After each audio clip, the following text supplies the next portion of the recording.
Baik, terima kasih. Kita kembali di Perempuan Bicara tadi dari Ibu Sri. Justru kita mendapatkan sedikit latar belakang dari pelaku ya. Jadi istri dari pelaku yang kemudian memperkosa, sebut saja kita sebut Bunga, 13 tahun di Malang, yang kemudian dipersekusi. Ternyata istrinya juga korban pemerkosaan terhadap pelaku utama ini. Sehingga disitulah kemudian kita jadi berpikir ada PR untuk membangun Pranata tadi ya, Pranata keluarga yang menjadi core dari defense kita terhadap kerusakan tadi. Mungkin Bunda Eli bisa menjelaskan gimana membangunnya itu Bunda?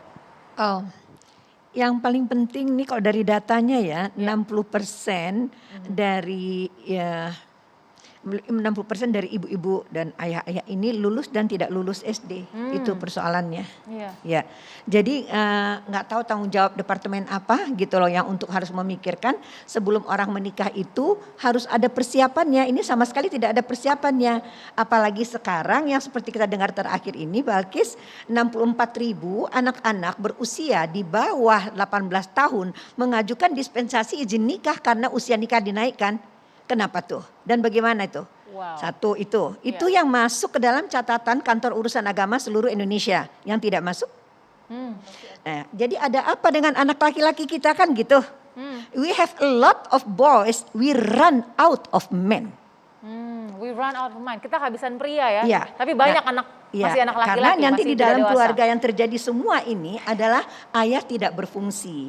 Wow. Dari 95.000 orang tua, umumnya ibu-ibu yang saya temui selama pandemi lewat Zoom, Masya Allah, tabarakallah dengan izin Allah ya, itu semua mengaku bahwa ayah itu pencari nafkah. Betul. Ya, jadi dia tidak terlibat dalam pengasuhan. Jadi ini yang dulu saya teriakkan, fatherless country. Berayah negeri ini ada, berayah dia tiada. Jadi pada usia 7 tahun dalam perkembangan anak, anak laki-laki dia mengidentifikasi, anak-anak kita mengidentifikasi tokoh sejenis. Jadi anak perempuan mengidentifikasi ibunya, anak laki-laki mengidentifikasi ayahnya. Lalu ayah bilang kan yang mengasuh ibu karena ibu lebih lembut, ibu ini, ibu segala macam. Oke. Nah, jadi anak laki-laki kita mengidentifikasi siapa? Iya kan? Jadi di sininya kan udah banyak macam-macam yang nggak benar kan? Oke. Media sekarang kita online, anak belajar di rumah, ya sambil dia belajar dia nyuri-nyuri. Kan dia nggak ada batasan satu itu. Nah, jadi dari kecil anak-anak ini sebetulnya anak-anak kita ini tidak mengalami, tidak memiliki cukup attachment, kelengketan ke orang tuanya. Itu membuat jiwa itu hampa terus. Dari yang penelitian saya lakukan ya tahun 2018-2019 just before pandemi itu 32 kota dengan 2.000 lebih sampel, 32% ibu-ibu itu memberikan handphone ke tangan anaknya usia 0 sampai 4. Sudah, kemudian 21% 4 sampai 6. Berarti 53% anak-anak kecil balita kita sudah dikenalkan dengan gadget. Itu panjang sekali ceritanya, dengan gadgetnya, dengan teknologi, gadgetnya, gamesnya, pornografinya gitu. Lalu bahwa kemarin dia 7 tahun menjadi pelaku, wajar aja nggak sih? Berayah anak ini ada, berayah dia tiada, beribu anak ini ada, beribu tiada. Oke, jadi kalau bisa dipukul rata ya, walaupun sebenarnya nggak adil juga dipukul rata, tapi kebanyakan ya ekonomi ke bawah ya. Belum tentu juga, karena yang tadi misalnya sudah ekonomi ke atas, pintar-pintar, kan anaknya juga nggak diasuh oleh ibunya. Oke, kita main sebentar 1 menit boleh nggak? Silakan Oke, Ibu. Begini Balkis, tangan kiri begini, tangan kanan begini. Oke, ini kertas, ini perangko, kita tempelkan. Nah, terus kita tarik, apa yang terjadi? Ya pasti ada bekasnya. Oke, ganti lagi ya. Ini robek berkali-kali kan ya. Oke. Ini ibu, ini anaknya. Ya ini pembantu pertama pulang, ini pembantu kedua kawin. Udah berapa kali nih ganti pembantu? Jadi udah berapa kali robek jiwanya? Ya, rumah wifi, TV berlangganan, games tersedia, handphone di tangan. Kalau nggak handphonenya dia, ya handphone pembantunya. Nah dari mana nih mulainya? Semua lini mesti dibetulin, gitu. Ya jadi soal ada nggak ada adalah soal kelengketan, attachment yang sebetulnya banyak sekali orang tidak tahu. Attachment ada expire date-nya, 5 tahun. Ya, nah jadi itu kosong. Lalu kemudian kita nggak siap menjadi keluarga di era digital. Ya. Itu dasarnya, dan tidak ada keterlibatan pemerintah untuk memintarkan rakyatnya dalam hal ini, dan tidak memikirkan juga, mohon maaf ya, gitu. Ini kan bukan pemerintah ini, dan sebelumnya itu nggak ada ke arah situ. Jadi padahal sekarang ini keluarga inilah yang terancam. Buktinya anak-anak kita itu bukan hanya jadi korban, tapi dia jadi pelaku. Balkis umur 7 tahun dia tahu jadi pelaku. Betul pada sekali. usia yang sangat muda. Ya Allah ya Rabbi, Iya. bagaimana kita ke depan anak kita menjadi pelaku? Nggak bisa dengan maaf ya Bu, kepolisian ini itu. Enggak, anak-anak kita, keluarga kita membutuhkan terapi massal. Jadi nggak bisa ditangani misalnya puskesmas, kita harapkan berfungsi semuanya. Tapi masjid, rumah-rumah peribadatan gitu loh. Ini udah bencana jiwa yang luar biasa. Terima kasih Balkis. Sangat komprehensif Bunda Eli. Saya ingin ke Mbak Devi. Mbak Devi, dengan kita balik ke kasus tadi ya, sedikit di-upload begitu ya, untuk aktualisasi ke society, apa sih maksudnya di-upload begitu sebagai korban begitu? Begini, tentu saja di era digital ini semua orang selalu membutuhkan pengakuan dan dukungan. Sekarang dukungan dengan mudah diwakili dengan jempol, love dan sebagainya.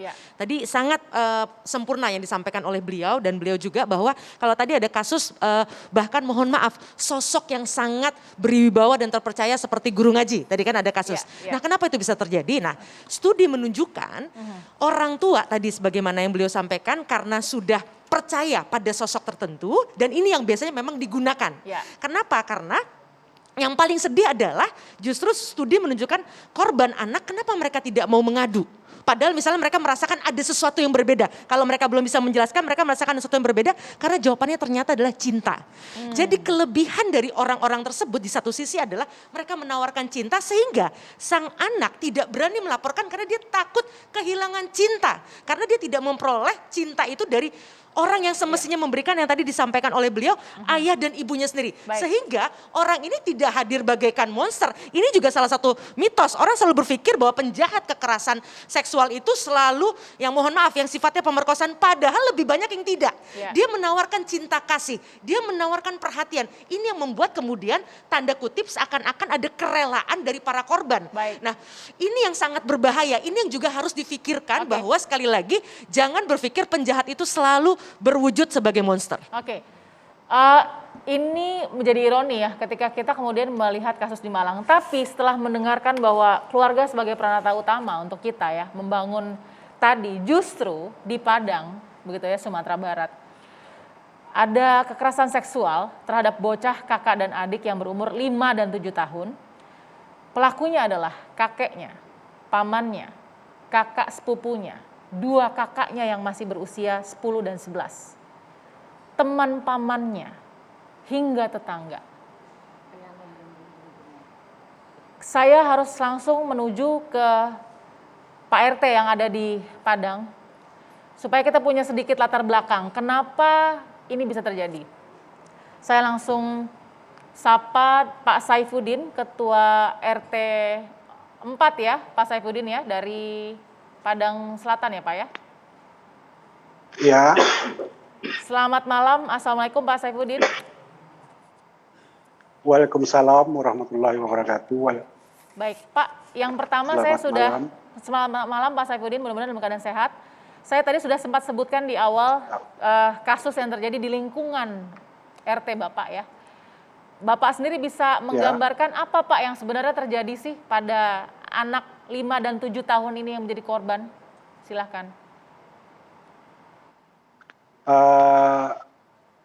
Kita awalnya memang tidak tahu ya. Warga sekitar juga tidak tahu. Hanya beberapa hari yang lalu itu anak bicara pada tetangga tentang perlakuan terhadap dirinya dalam keluarga. Nah, di saat itulah kami sudah mulai bincang-bincang. Kemudian karena ada juga disebutkan satu tetangga, kami pun masih mencari jalan keluarnya. Ternyata esok harinya bomnya ini pecah. Jadi semuanya merebak. Karena semuanya sudah tahu, akhirnya dibawa ke perangkat RT. oleh para tetangga dan kemudian kami bawa ke kepolisian. Begitu, Bu. Oke, Pak RT, Pak Saifuddin kenal dengan keluarga ini? Kenal. Kenal dengan Kita cukup kenal dengan kakek, paman, kakak sepupu, dua kakaknya, teman pamannya, tetangganya kenal semua, Pak RT? Kenal semua. Kita kenal dengan kakeknya dari bujangan. Oke. Mereka ini adalah warga Bapak yang seperti apa? Kalau bisa sedikit diberikan informasi. Kita kenalnya di luar ya. Kemudian setelah di sini, kita kebetulan baru tinggal di tempat yang sama sekitar lebih kurang 6 tahun. Di sini kita melihat itu kegiatan mereka di rumah ramai terus. Gitu. Ramai terus, kemudian dilihat apanya dengan RT setempat juga sudah pernah dicek. Ternyata mereka alasan satu keluarga, baik itu famili, anak, cucu dan ponakan. Nah, karena itu kami tidak bisa apa-apa sampai kejadian sekarang.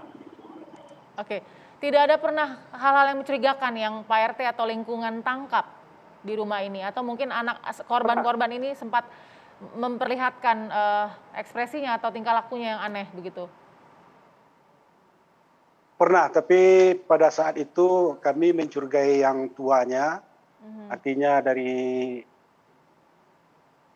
ibu korban. Kemudian pernah juga kejadian penggerebekan sabu di rumah, masih di rumah yang sama. Mohon maaf Pak RT, ibu korban sempat mengatakan apa? Untuk kasus ini ibu korban masih tutup mulut. Mungkin masih dalam keadaan shock. Apakah mengetahui juga? Ya, seakan-akan dia bilang ke masyarakat bahwa dia bertanggung jawab pada anaknya. Ibu korban ada di mana Pak RT? Mohon maaf. Masih di Padang juga. Oh, berarti tinggal di lain rumah ya dengan anak-anaknya? Sama. Tinggal di tempat yang sama? Di rumah yang sama. Iya. Mohon maaf Pak RT, saya bisa tahu rumahnya besar, kecil atau seperti apa?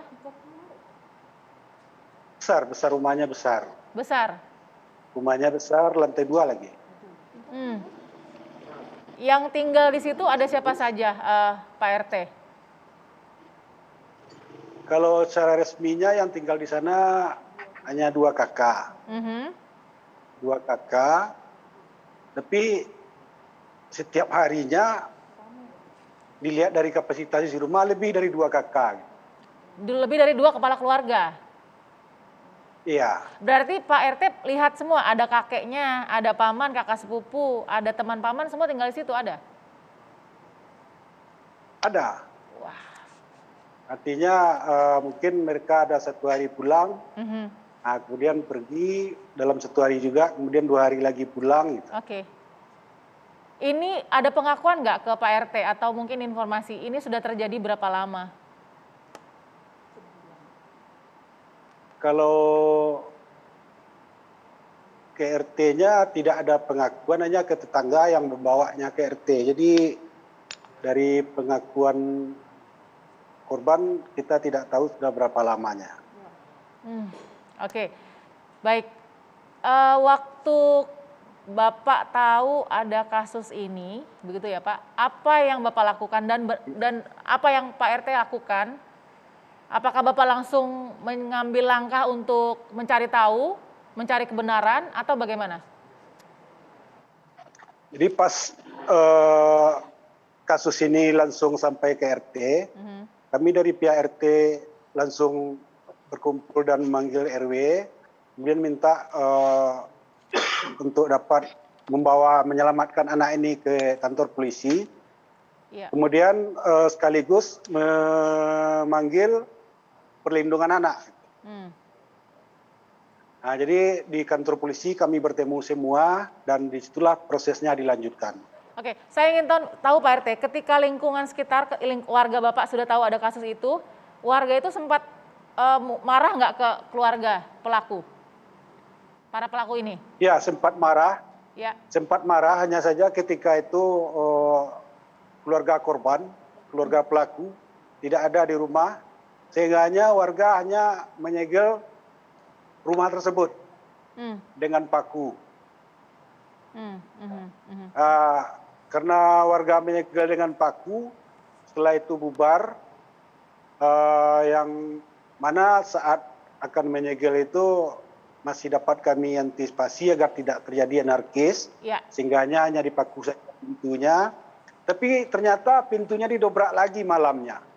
Tanpa setahu kami mereka pulang, ada yang tidur, paginya mereka pergi lagi. Oh, tidak ada yang mengetahui ya? Kami gembok. Tidak ada yang tahu. Oke. Baik, Pak, saya ingin tanya Pak Saifuddin, kondisi dari anak-anak korban ini, yang 5 dan 7 tahun sekarang bagaimana Pak?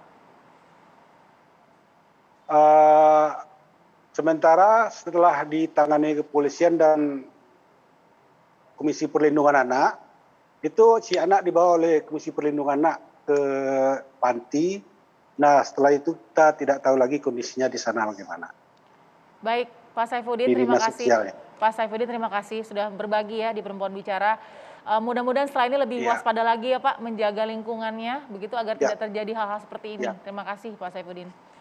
Oke, saya nggak tahu nih harus mulai ke siapa, karena ya itu tadi ya, ini kita bicara Pranata sebelumnya, tapi kemudian Pranatanya kemudian hancur berantakan, satu keluarga, gitu ya. Kita akan bahas saat lagi ya, tetap di Perempuan Bicara.